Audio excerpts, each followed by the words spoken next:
Good morning, 46 minutes after the hour. I'm Anna Koyman. This is Fox and Friends Weekend, and you've heard of the war on women. But what about the war on millennials? Our next guest says Washington has failed to court America's youth, and he's here to tell us what millennials really want and why politicians need to listen. Pete Seat, the author of the new book, The War on Millennials, joins us now. Good morning, Pete. Thanks for being with us. Thank you so much, Anna. Thanks for having me. And you've come up with a list here: unprecedented national debt, rising tuition costs, unsustainable entitlement programs, and souring international relations. How did you come up with all these reasons, this list?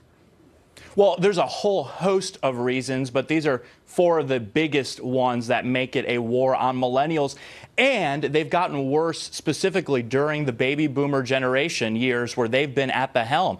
I mean, look at our national debt alone. It's gone from $4 trillion to an unprecedented $17 trillion just during the years that baby boomers have been at the helm. Rising tuition costs, an accumulated $1 trillion of debt on the shoulders of young people my age, 1980 to 2000. The souring international relations. Our allies aren't that big of fans of us. Obviously, we've got plenty of enemies around the world now with North Korea and Iran and others.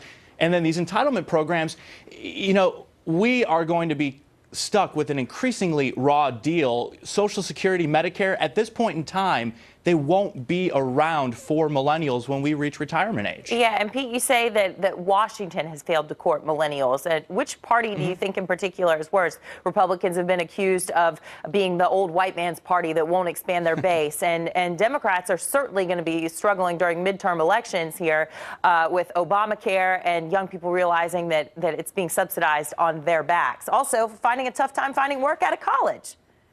Right, and that's a real problem as well. But the way I see it, the establishment is not ideological. It's generational. There are so many ideas on the table that millennials support, ideas that will truly only affect us. I'll give you one example: personal Social Security retirement accounts.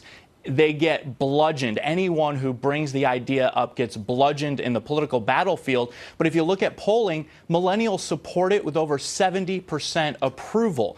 It's only going to affect us. We're the ones who want to have these personal retirement accounts so that we have a more prosperous retirement when that time comes. Okay, Pete Seat, thank you so much for your thoughts on that this morning.